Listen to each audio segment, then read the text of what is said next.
Welcome back to the definitive Michael Jackson iceberg. Before we get into this layer of the iceberg, which will touch on some sensitive topics, I want to reiterate my intent with this iceberg, which is to humanize Michael Jackson. Far too often over previous decades, even to this day, the media and the public would treat the biggest stars in the world as if they were less than human. Figures to dissect, ridicule, or project onto, with just zero compassion whatsoever. This applies to Michael. It also applies to stars like Whitney Houston, Amy Winehouse, Britney Spears, Taylor Swift, and so many others. These stars may seem larger than life and totally on top of the world, but it is important to remember that they are still human and deserve to be treated with respect. Without further ado, let's dive in. First up, pre-off-the-wall solo albums. Now, Michael's first 4 albums don't get talked about a whole lot nowadays, as they are overshadowed by the success of the Jackson 5 and his solo material from Off the Wall onwards. But Michael had been dropping solo albums since he was 13 years old. Motown put out all 4 albums. Got to Be There and Ben came out when he was 13 in 1972, Music and Me was released when he was 14 in 1973, and Forever Michael was released when he was 16 in 1975. The title track of his 1972 album Ben was used as the theme song in the 1972 horror film, also titled Ben. Sonically, these 4 albums all sound very similar. They've all got that classic Motown sound and feel. However, you really start to hear Michael's voice mature on Forever Michael, which came out when he was 16. It is an interesting document of his voice between the Jackson 5 era and the Off the Wall era. While these 4 solo albums are outstanding showcases of Michael's talent at a young age, I personally don't really come back to them a whole lot just because I come to Michael's music for his amazing artistic vision, and given that he was still with Motown during this period, he really had no creative control. He did not write any of the music. Again, his voice is absolutely amazing on these recordings. It's just that the music itself, while very good, had nowhere near the cultural impact his later solo stuff would have, or even as much as the Jackson 5 stuff. It's really a night and day difference, and I don't say that to minimize these albums, but rather to emphasize how much greater the music became once Michael was steering the ship himself. Regardless, it is a really interesting look at how talented he was from a young age in the context of solo albums. The way he sang was always so emotive from the very beginning. Cosmetic surgery. Now, I'm not going to spend too much time on this, as Michael's change in appearance was scrutinized for years while he was alive. But like many celebrities in the entertainment industry, Michael Jackson had cosmetic surgery. I'm not going to do a breakdown analyzing every little detail of his appearance that changed, but there is one that I think is worth highlighting. One of the more noticeable changes, which was his nose. In his youth, Michael became self-conscious of his nose, as his father Joe Jackson would constantly mock him for it, calling him Big Nose. This undoubtedly resulted in Michael being extra self-conscious about it until adulthood. And eventually he got a nose job. Is it true that your father used to say you had a fat nose? Yeah. What did he say? What did he actually say? God, your nose is big. You didn't get it from me. What does that do to someone who's going through adolescence? You want to die. You want to die. And on top of it, you got to go on stage in the spotlight in front of hundreds of thousands of people and just, God, it's just hard. I would have been happier wearing a mask. Notably, Michael's sisters Janet and LaToya got similar nose jobs to him, suggesting that Joe's cruelty about appearances extended to his daughters as well. With all the media scrutiny that surrounded Michael while he was alive, you really wouldn't see any compassion for him about it, only ridicule. Perfectionism. While I touched on Michael's work ethic in Layer 1, I think his attention to detail and his strive for perfectionism needs to be highlighted. Michael's musical mind was unmatched. While many songwriters would sit at a piano or guitar coming up with lyrics and chord progressions, Michael would often figure out his music in his own head, down to every little detail. In the This Is It documentary, there is a striking instance where the synth bass player isn't playing exactly how Michael wants him to during Wanna Be Startin' Something. So Michael tells him exactly how he wants it. I'm gonna want that more, right? It's funkier. I'm not feeling that part enough. As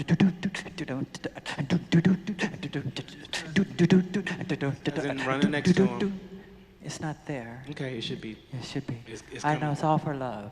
It's coming there. We'll get it there. In a 1980 interview with the PBS show Blank on Blank, Michael talked about his aspirations for perfection. I do deeply believe in perfection. I'm never satisfied, a young Jackson tells the Pigeon. I'll cut a track or something, I'll come home and I say, no, that's not right. We got to do it over. It's not right. And then go back and back and back. Then when it's finally out, you say, darn it, I should have done this. It's number 1 on the charts, you're still screaming about what you should have done.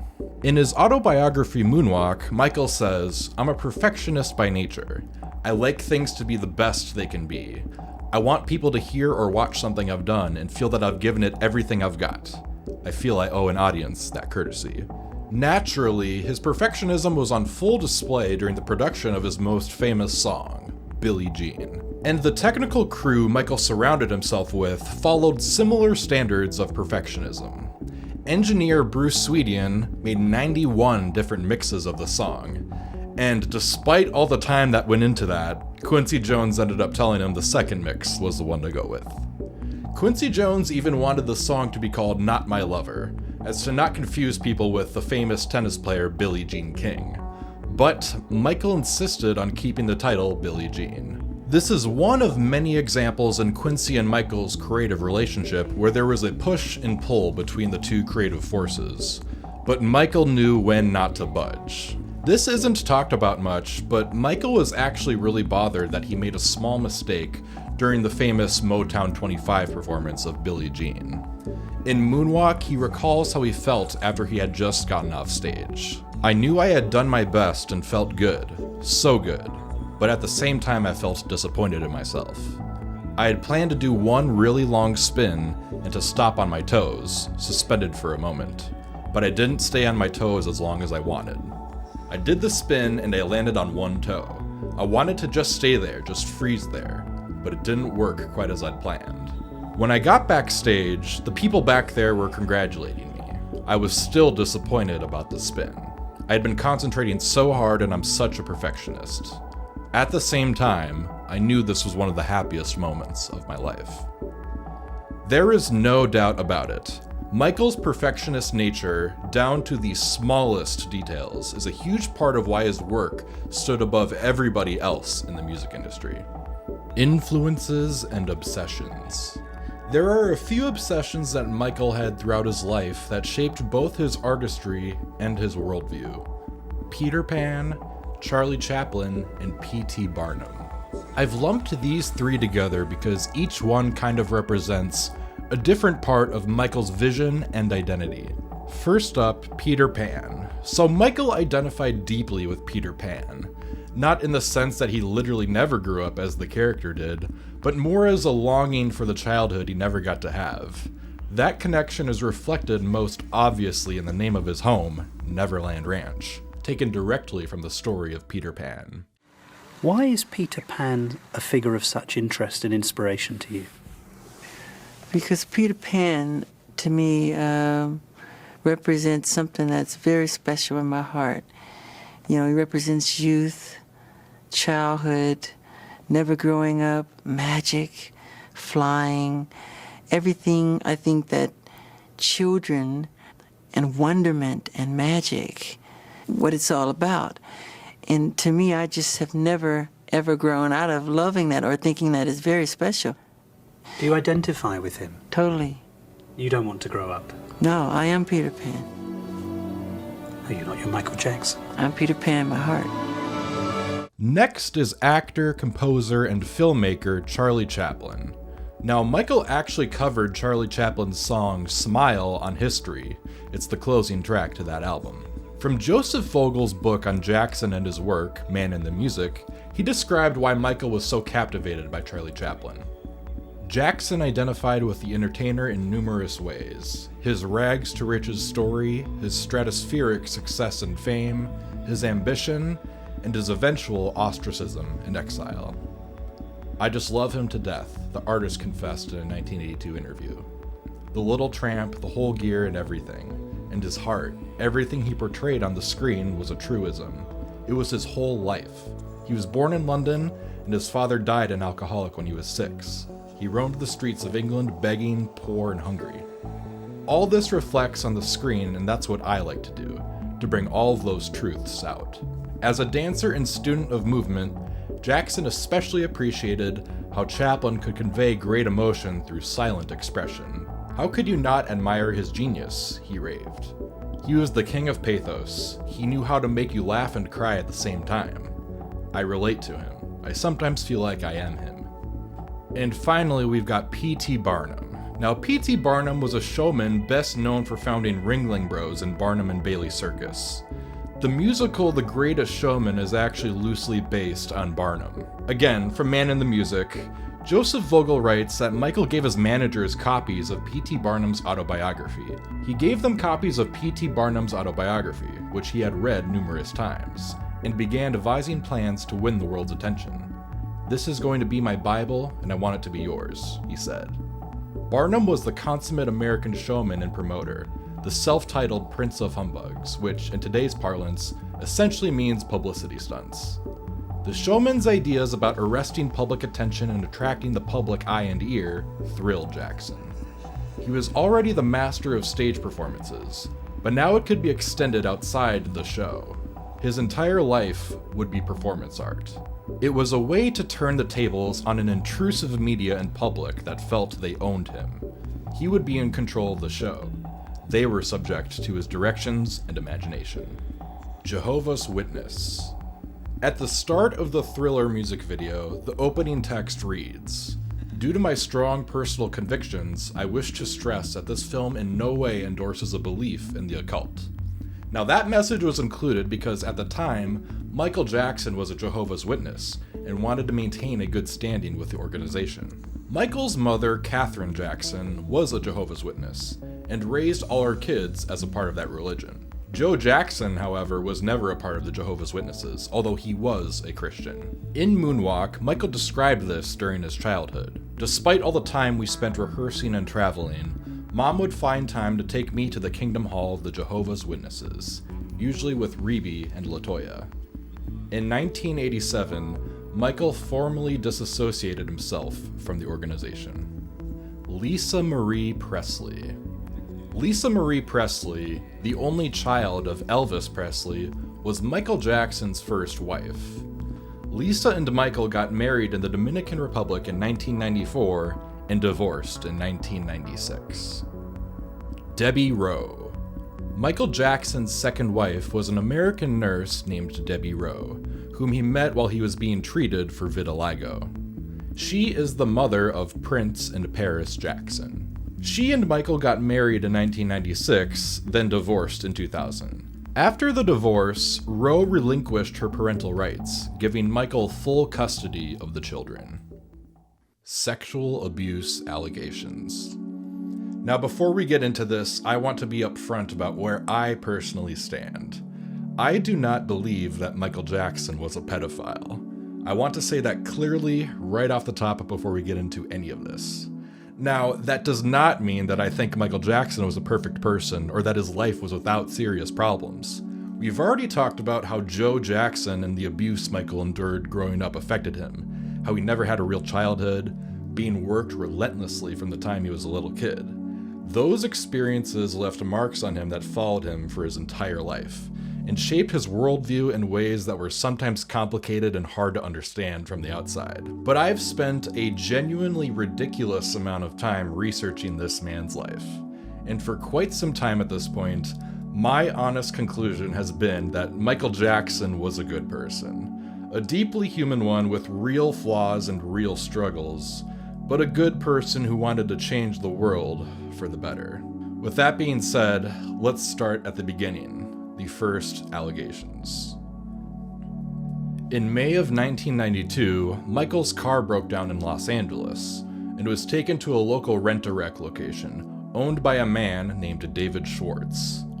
David called his wife, June Chandler, and told her to come down and bring her son Jordan, a huge Michael Jackson fan, to come meet him. David Schwartz saw an opportunity. He offered Michael a deal, a free rental car in exchange for taking his stepson Jordan's phone number and giving him a call. Michael agreed and, true to his word, called Jordan a few days later. From there, a friendship slowly built, mostly phone calls at first. The Chandlers themselves said that between May 1992 and the start of 1993, they heard from Michael roughly once a month, around 8 to 10 times total. In February of 1993, Michael invited June, Jordan, and his younger sister to his home, Neverland Ranch. From that point forward, the Chandler family became fixtures in Michael's life. They were at Neverland regularly, they joined him on trips, and the relationship got to the point where Michael would even crash at June's place too. And here's something worth keeping in mind as the story unfolds. Michael did not meet Jordan's biological father, Evan Chandler, June's ex-husband, until May of 1993. Evan was a dentist and an aspiring screenwriter who co-wrote the Mel Brooks comedy Robin Hood, Men in Tights. The first time the two ever crossed paths was when Michael was over at June's house. After that first meeting, the two began spending time together. Michael invited Evan to his Century City condo the next day, and from there, Evan invited Michael to spend a couple of weekends with his side of the family, including Memorial Day weekend at the end of May. But it was during that Memorial weekend visit that things started to shift. Evan asked Michael to finance an addition onto a house. Michael said no. He also asked Michael to help finance his screenwriting career, and wanted to make him a partner in his own film company. Michael said no to all of it. According to Raymond Chandler, Evan's brother, in his 2004 book, All That Glitters, that same weekend, Michael came down with a severe headache. Evan got his anesthesiologist friend involved, and they gave Michael Toradol, a powerful non-narcotic painkiller. It hit Michael hard. He was out of it, barely able to string a sentence together. While Michael was in that state, Evan took the opportunity to grill him about his sexuality, and he asked Michael if he was gay. It was right after Michael said no to all of Evan's earlier requests, the expansion of the house, the help with his film career, that Evan Chandler suddenly started claiming he had suspicions that Michael was sexually abusing his son. Despite Evan's suspicions, Evan had let Michael sleep in the same room as his kids that very weekend. On Father's Day the following month, Jordan did not call his father, and in response, Evan became enraged and told June, "Let me tell you something, June. He better call me, and it better be soon, or you're all gonna be sorry. You know me, I've had enough." Evan had thought that it was because of Michael's close relationship with Jordan that he didn't want to give him a call on Father's Day.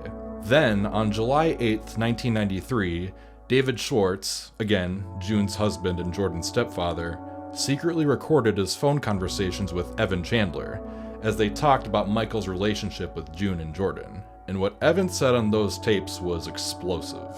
Evan told David he had hired a lawyer and described him as the nastiest son of a bitch I could find. He then said this, "Once I make that phone call, this guy's just going to destroy everybody in sight in any devious, nasty, cruel way that he can do it. And I've given him full authority to do that. If I go through with this, I win big time. There's no way that I lose. I will get everything I want, and they will be destroyed forever. They will be destroyed. June is gonna lose Jordy. She will have no right to ever see him again. That's a fact, Dave. Michael's career will be over." David then asked Evan how all of this would affect Jordan. Evan's response? "It's irrelevant to me." The very next day, Anthony Pellicano, a private investigator working for Michael's lawyer, Burt Fields, met with Jordan Chandler privately, and he asked him directly whether Michael had ever molested or touched him inappropriately. Jordan said no. In mid-July of 1993, Evan brought Jordan in to have a tooth pulled. But during that procedure, with an anesthesiologist present, Evan gave his son a drug called sodium amytal. Now, sodium amytal is not something you would typically use while pulling a tooth. It's a barbiturate with sedative and hypnotic properties, sometimes mistakenly referred to in popular culture as a truth serum.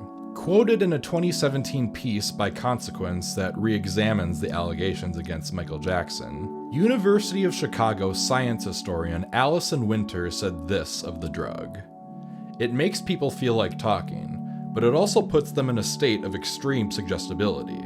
People will pick up on cues about what questioners want to hear and repeat that back.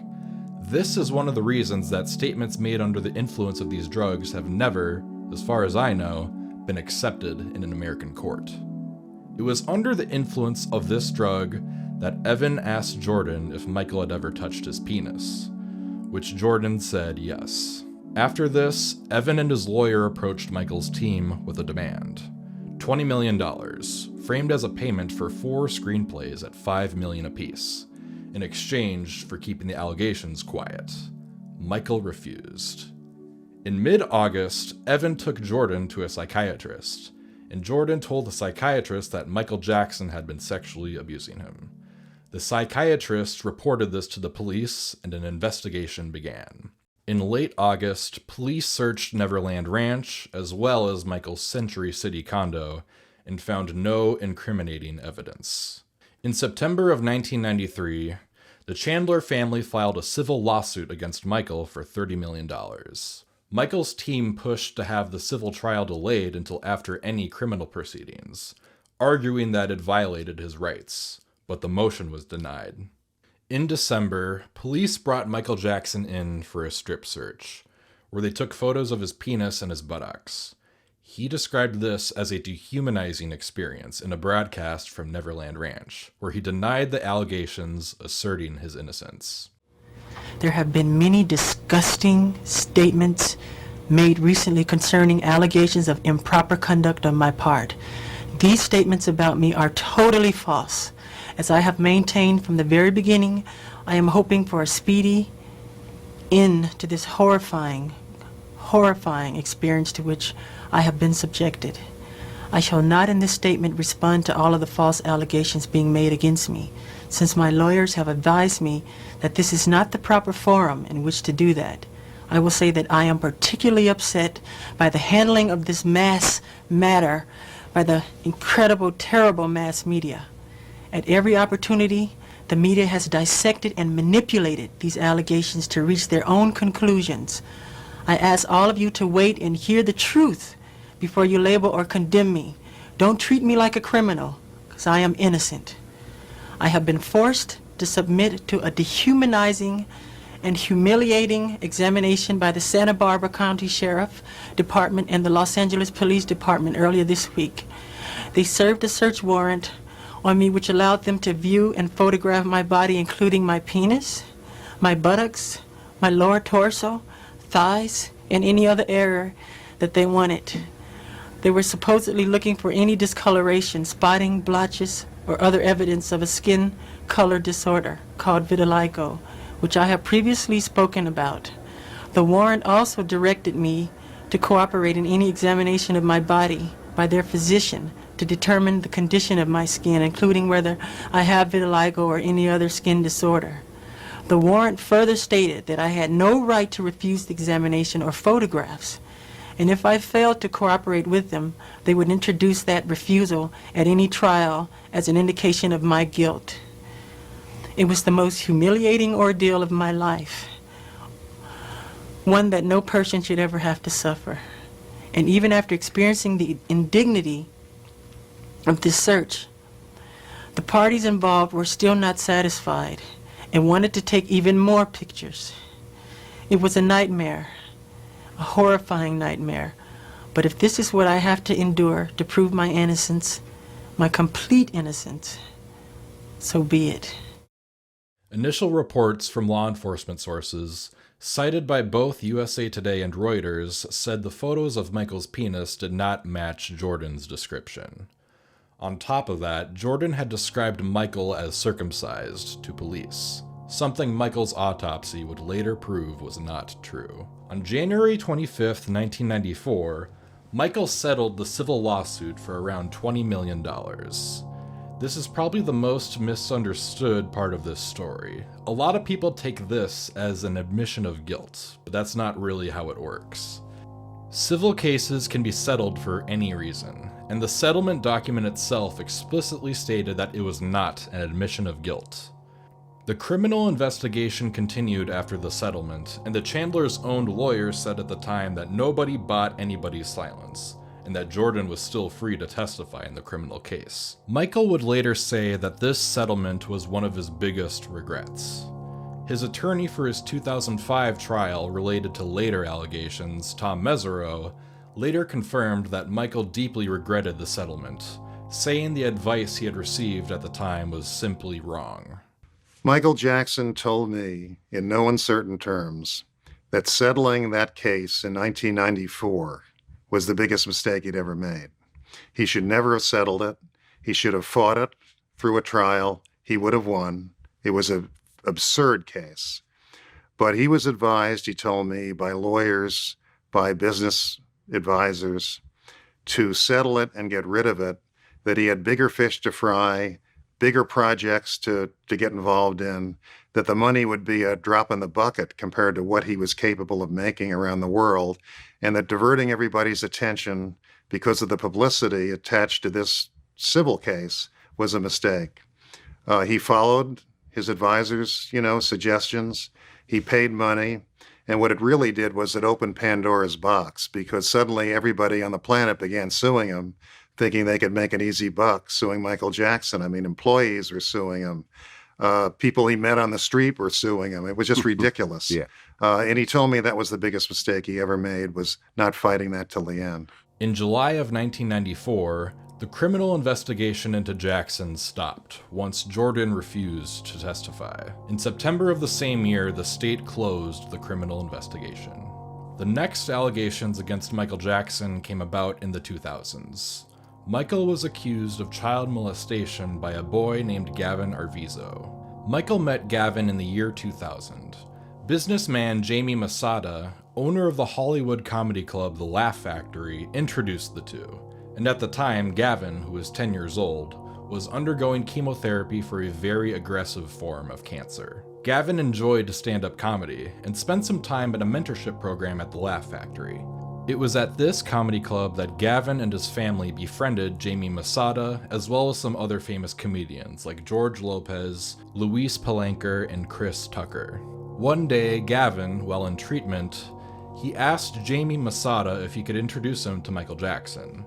Masada did not know Michael Jackson personally, but he got in contact with Michael's team and arranged an introductory phone call. Later in the summer of 2000, once Gavin had completed his first chemotherapy treatments, he and his sister, his brother, his mother, and his father went to visit Neverland Ranch.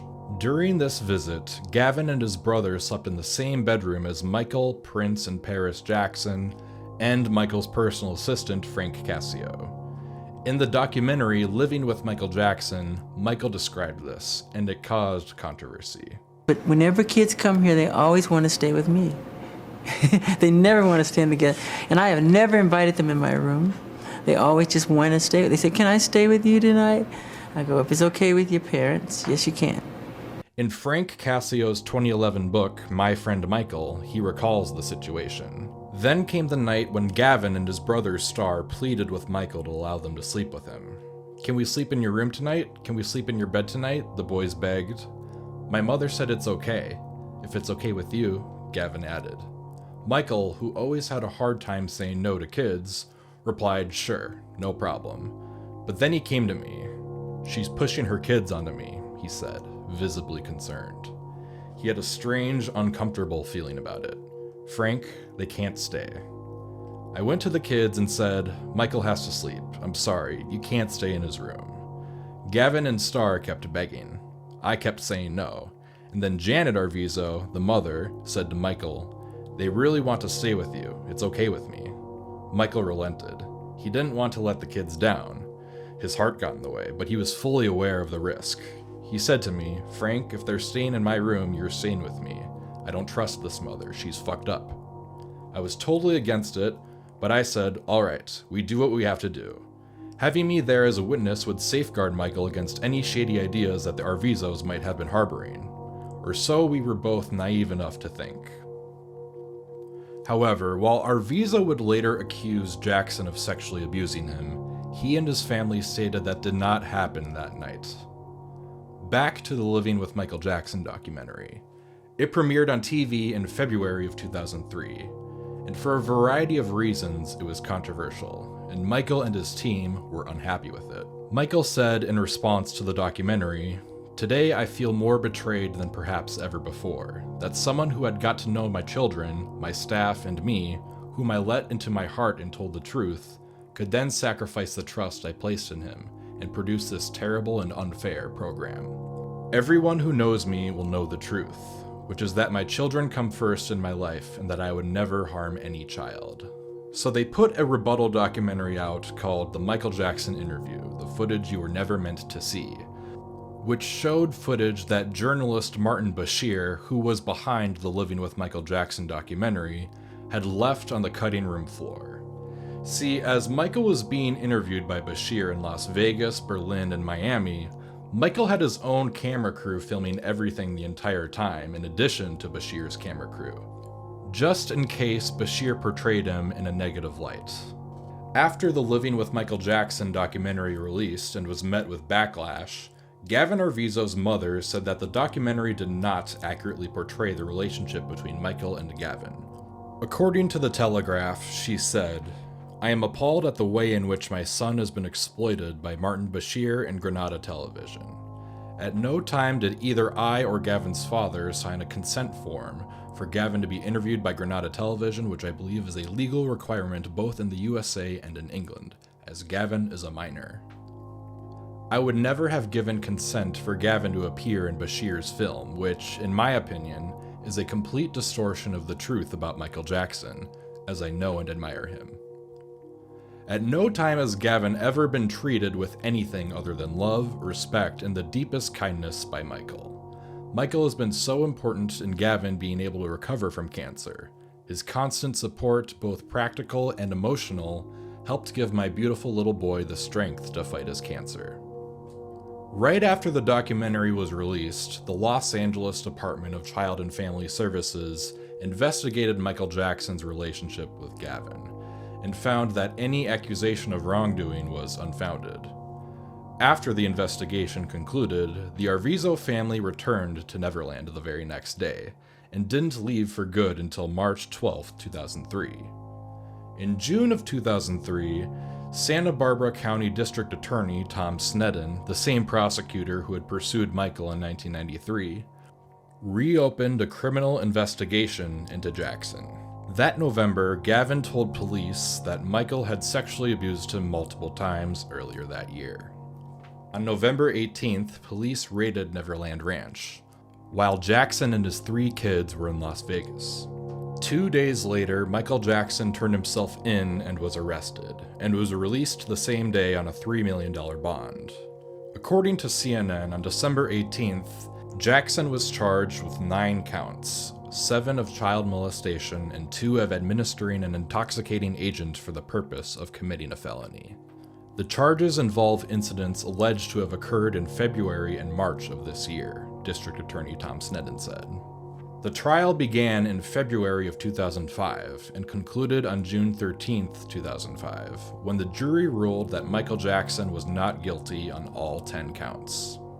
The trial itself is very well documented, and this section is already the longest in this video, so I'll keep this brief, but there's one thing about the Arvizo family that I think is worth mentioning that was highlighted during the trial. A lawsuit the Arvizo family filed against JCPenney, where they accused security guards at the department store of assaulting Janet Arvizo. According to Rolling Stone, on Monday, the defense called a welfare worker, who stated that the accuser's mother had failed to disclose her receipt of a $152,000 JCPenney lawsuit settlement her family had received just days before filling out a welfare application.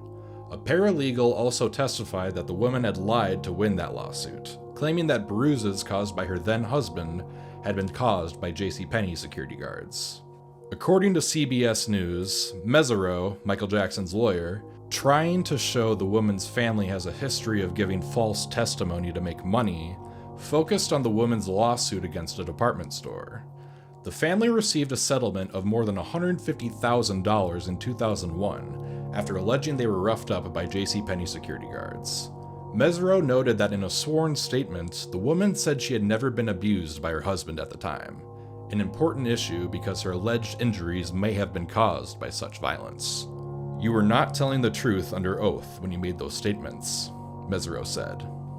The woman eventually responded, "This is correct," but explained that she lied because she was embarrassed about the abuse. She also said she was untruthful when she said in the lawsuit that her husband was honest. After Michael was acquitted in court, for the remainder of his life, no more allegations came to light. The final allegations against Michael Jackson, however, come from Wade Robson and James Safechuck, who accused the singer of child molestation years after his passing. These allegations were the subject of the controversial 2019 HBO documentary Leaving Neverland. In 2013, despite saying under oath during Michael Jackson's trial that Michael never molested him, choreographer and dancer Wade Robson filed a lawsuit against the Jackson estate, reportedly for $1.5 billion, claiming that Michael had sexually abused him for years. What's also strange is that Robson reportedly begged to be involved in the production of the Michael Jackson Cirque du Soleil show in the early 2010s, Michael Jackson 1. He filed the lawsuit a month before the show's world premiere. In 2014, James Safechuck filed a lawsuit, also alleging that Michael had sexually abused him for years. As described in the Leaving Neverland documentary, James Safechuck alleged that Michael had abused him in a room in the train station at Neverland Ranch from 1988 to 1992. However, critics of the documentary have pointed out a timeline issue, as journalist Mike Smallcombe says, quoted in an article by NME, construction on Neverland's train station did not start until the latter part of 1993, and it didn't open until the first part of 1994, when Safechuck was 16. So abuse in the train station wasn't possible if the abuse stopped in 1992, as he claims in his testimony, as it didn't even exist then. There's a 2-year difference.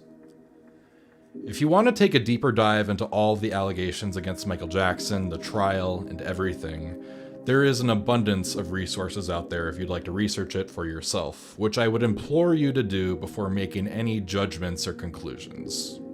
To this day, those closest to Jackson while he was alive, his family, his friends, collaborators, they all continue to defend his innocence. What happened at the house? That's what all these things It's, that people that's are concerned what's so about. weird, What did happen? Nothing happened, I mean, nothing really. I mean, we played video games, we played it as Sleep an in the bed? amusement park. Well, the thing is with that whole thing is that, they go, oh, you slept in the same bedroom as him. It's like, I don't think you understand. Michael Jackson's bedroom is 2 stories. And it has like 3 bathrooms and this and that. So when I slept in his bedroom, yeah, but you have to understand the whole scenario. And the thing is with Michael is that he's not very good at explaining himself, and he never really has been, because he's not a very social person. I mean, you're talking about someone who's been sheltered and sheltering himself also for the last 30 years, or and so he's not very good at communicating to people, and not very good at conveying what he's actually trying to say to you. And so when he says something like that, people, he doesn't quite understand why people react the way that they do. What do you want to say about your brother as this documentary is about to hit the country? I want them to understand and know that this documentary is not telling the truth. There has not been not one piece of evidence that corroborates their story. And they're not interested in doing that. Some would say, though, guys, it's hard for you to sit here and say the documentary isn't telling the truth when you haven't seen the documentary. Shouldn't you see the documentary, I don't care to say no, because I know my brother. I don't have to see the documentary. I know Michael. I'm the oldest brother. I know my brother. I know what he stood for, what he was all about, bringing the world together, making kids happy. And he was never, in your opinion, abusive to children? No, never. Never inappropriate with children? Never in a sexual way? No, in a sexual way. And the people that really know him, they know the truth too. Xscape. Xscape was the second posthumous Michael Jackson album that was released, and it came out in 2014. The background of this one's actually pretty interesting. As executive producer of the album, producer L.A. Reid got Timbaland to put a team of producers together to take songs and demos that Michael had recorded over the decades and flesh them out in the studio with a more modern production style. While the whole concept of posthumous albums in general is pretty controversial, especially if you were tweaking something beyond what the artist intended, I gotta admit, I think they did a very good job with this album. And for what it's worth, with the deluxe version of the album, they included the original recordings of these songs in addition to the way the producers reimagined them, which I think is thoughtful. Unfortunately, I feel this song has been largely forgotten about, but most of you will probably remember the song Love Never Felt So Good, which was the lead single for the album, originally recorded in 1980 with just Michael Jackson and a piano. Gotta fly, gotta see, gotta keep it, I can't take it, 'cause baby, every time I love you, in our life, in our baby, tell me if you really love me, in our life. I don't really care for the version with Justin Timberlake tacked on, but the song itself is absolutely brilliant, and it's crazy that stuff this great was left on the cutting room floor by MJ. It's a testament to his desire for perfectionism and intense work ethic. A few years back, the song Chicago, which originated from the Invincible sessions, gained some traction on TikTok, and I think this song is great too. The song Slave to the Rhythm, originally from the Dangerous sessions, became a part of a controversial hologram/Pepper's Ghost thing they did of Michael Jackson in 2014 at the Billboard Music Awards. If you ask me, I think this looks absolutely terrible. I mean, a lot of the time, the hologram doesn't look or move at all like Michael. The fans can tell the difference, so I think this was a major misstep on behalf of the label around the release of this album. As of when I'm recording this is the last time Michael Jackson music has been authorized for a posthumous release. However, I am almost positive sometime around the release of the Michael biopic, we're probably going to get even more unreleased music at some point around that time, maybe even a full posthumous album. Only time will tell. Planted tabloid rumors. After the Thriller era elevated Michael to a new level of superstardom, Michael deliberately fed the press outlandish stories to keep his name in the news and to cultivate an air of mystery. One of the more famous examples being the rumor that he would sleep in a hyperbaric chamber. But it backfired. Rather than adding to his mystique, it contributed to the negative public perception of him as an eccentric, strange figure.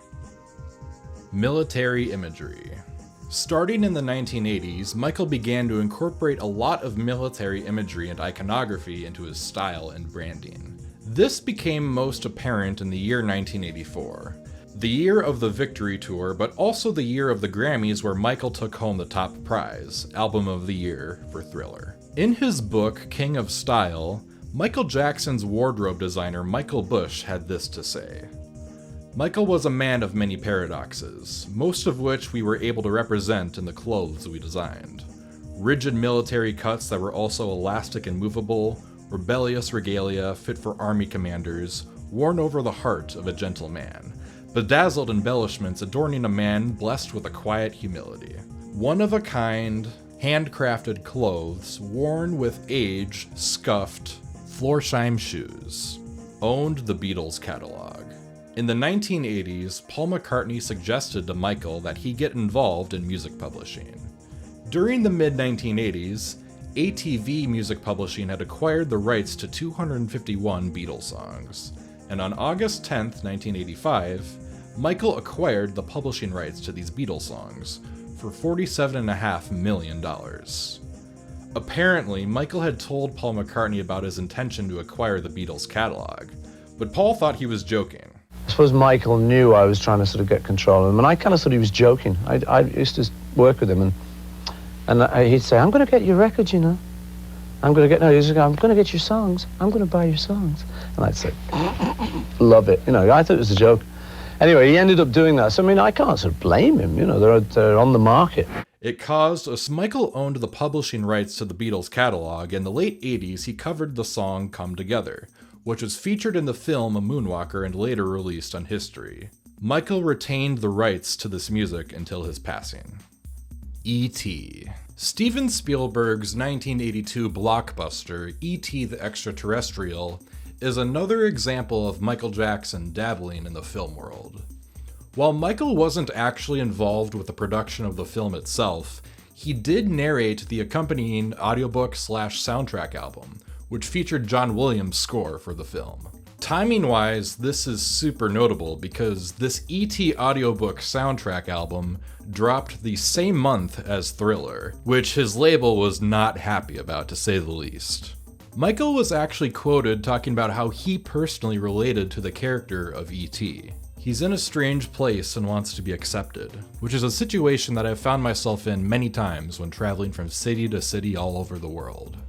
He has that superpower which lets him lift off and fly whenever he wants to get away from things on Earth, and I can identify with that. He and I are alike in many ways. Masks and disguises. Michael Jackson was a master of disguise. Once he became the king of pop, it became impossible for him to go anywhere in public without causing a huge frenzy. Just absolutely unmanageable. You have to remember that he was so famous that wherever he'd go in the world, his fans would camp outside his hotel. So him stepping into public places as Michael Jackson wasn't really an option. To get around this, he would use disguises to go out in public. In the 90s, Michael said, "I do disguises for different reasons. I like to study people, be like the fly on the wall. Even if it's two old ladies sitting on a bench or some kids on a swing. Because I don't know what it's like to fit in an everyday life situation. One time I was in a record store, completely disguised, and these girls were pulling out my album talking all about me. I was literally next to them. It was wonderful, I loved it. But if I go out as myself, I can't have fun. People always say, why don't we just go to a party? Soon as I step in, the party's over, for me. They play all my songs, I didn't come to hear my music, and everybody starts chanting dance. Well, I want to see you dance for a change." Michael would also often wear surgical type face masks in public, but his biggest fans could usually tell it was still him. Michael's ahead of his time. I mean, he was rocking the mask 20 years before we rocking the mask. Now the mask is essential for everybody, and he was way ahead of his time. He knew. So I feel like Michael's always ahead of his time. Michael's interest in filmmaking, Moonwalker, Captain EO, and Ghosts. Michael Jackson had a lifelong obsession with film, and obviously this is reflected in the short films he made for his songs. While he had even grander aspirations to work on films later in his life, which I will touch on later in the Iceberg, in the 80s and the 90s he starred in 3 film projects: Captain EO, a 3D short film directed by Francis Ford Coppola that audiences got to see at Disney theme parks in the late 80s, Moonwalker, the 1988 anthology film which notably featured the full video for Smooth Criminal, and Ghosts, a short film written by Stephen King that features music from History and Blood on the Dance Floor. Fred Astaire. Fred Astaire was a dancer, actor, and a musician that Michael admired greatly. He was most famous for his work in musical films from the 30s to the 50s. After he debuted the moonwalk at the Motown 25 performance, Fred Astaire called Michael Jackson, praising the performance. As described in Michael's autobiography, Fred Astaire told him, "You're a hell of a mover. Man, you really put them on their asses last night. You're an angry dancer. I'm the same way. I used to do the same thing with my cane." James Brown. One of Michael's greatest musical influences was the legendary singer James Brown. From a young age, when Michael was touring with the Jackson 5, he would pay extra close attention to Brown's performances, undoubtedly taking in James Brown's craft as Michael thought about how he wanted to approach live performances himself. From Moonwalk, Michael recalls, "After studying James Brown from the wings, I knew every step, every grunt, every spin and turn. I have to say, he would give a performance that would exhaust you, just wear you out emotionally. His whole physical presence, the fire coming out of his pores, would be phenomenal. You'd feel every bead of sweat on his face, and you'd know what he was going through. I've never seen anybody perform like him. There are two very obvious aspects of Michael as a performer where you can totally see James Brown's influence as clear as day. One, in his energy and his movement, and two, the ad-libs.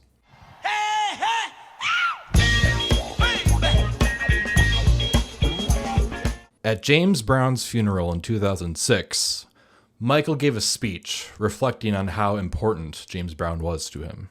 James Brown is my greatest inspiration.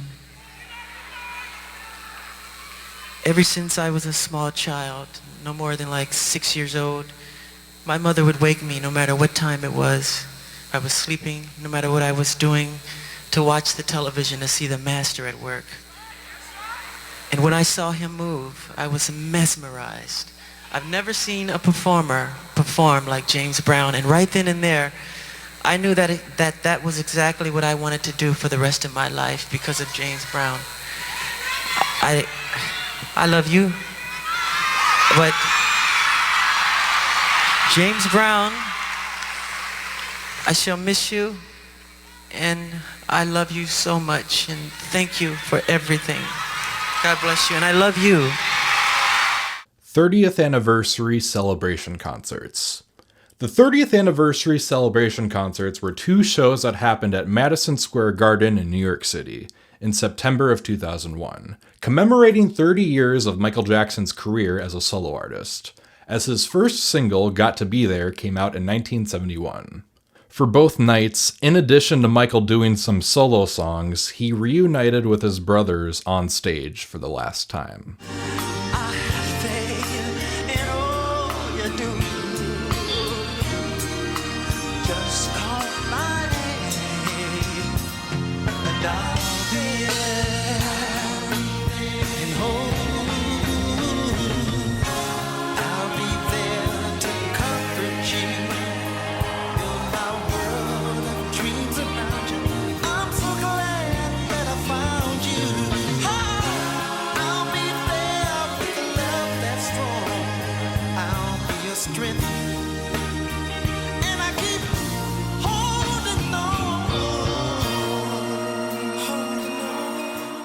Additionally, there were a bunch of A-list guest performers both nights. On night one, Whitney Houston performed a cover of Wanna Be Startin' Something. It's too high to get over, too low to get under. You're stuck in the middle, your pain is thunder. It's too high to get over, too low to get under. You're stuck in the middle, and your pain is thunder. Destiny's Child performed, and Michael brought out Britney Spears for The Way You Make Me Feel. You're the one for me. The way you make me feel. You really turn me on. You turn me on. You knock me off of my feet now, baby. Lonely days not good. And also brought out NSYNC for Dancing Machine with the Jacksons.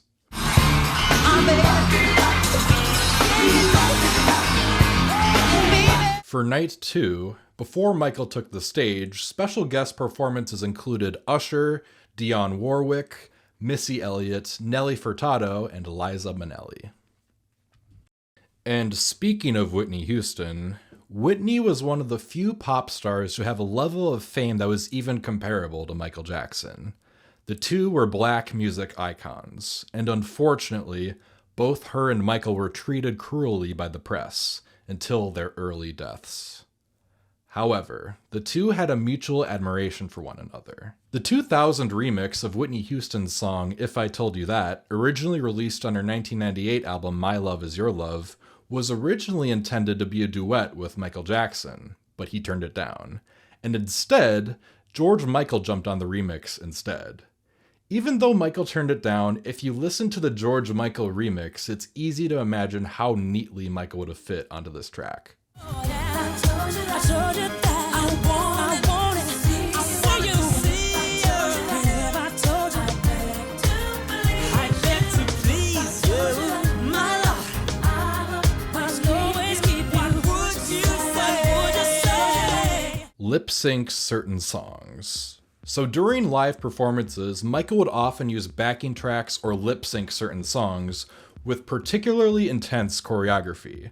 a common and practical approach for performers at his level, allowing him to focus entirely on the physicality of the performance.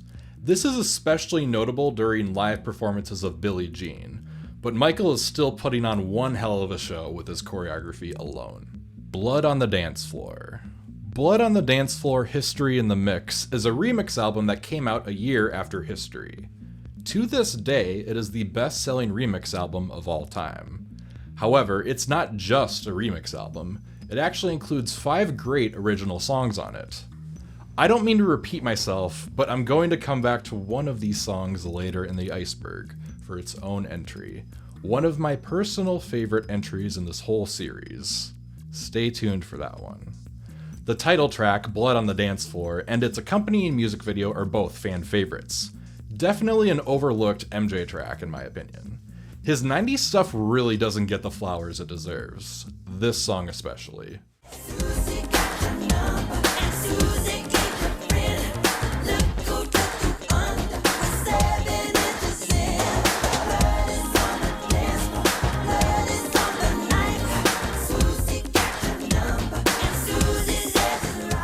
For all intents and purposes, this is basically a remix album with an EP of original material up front. Truly a treat for the MJ fans, considering he dropped 15 original songs the year prior with History.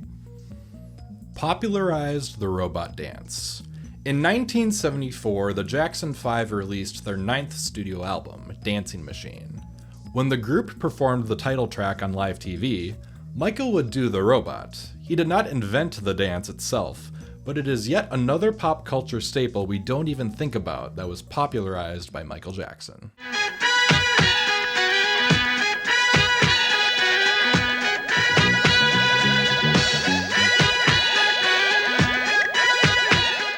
Sony feud and Tommy Mottola.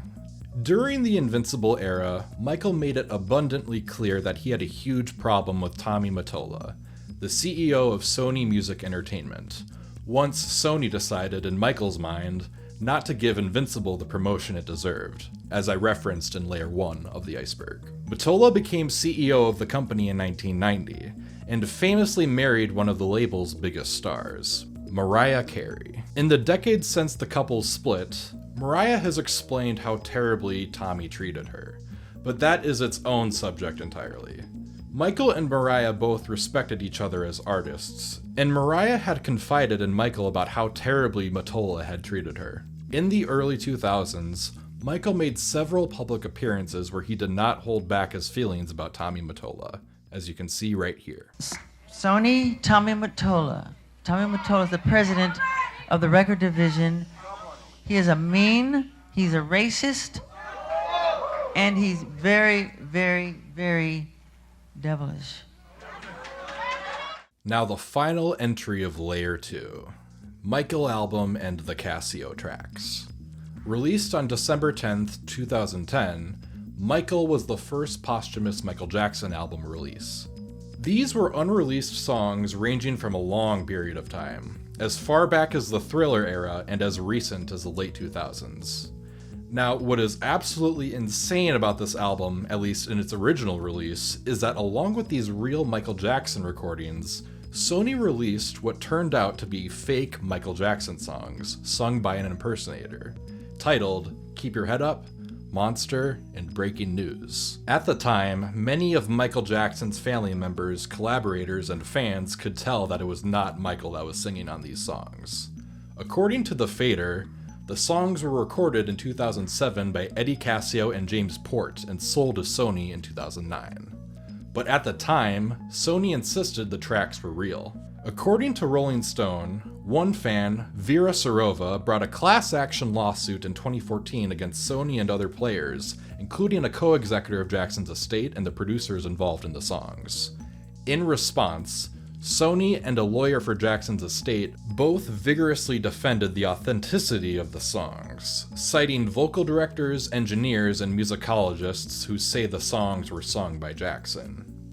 In 2022, however, Rolling Stone reported that due to the lawsuit, Sony had finally taken down the disputed recordings on the digital and physical editions of the album. Earlier this summer, Sony Music pulled the 3 disputed Michael songs from streaming services, hinting that the 8-year lawsuit over the tracks was reaching a conclusion, which it finally did Wednesday when both sides agreed to end the lawsuit with a settlement.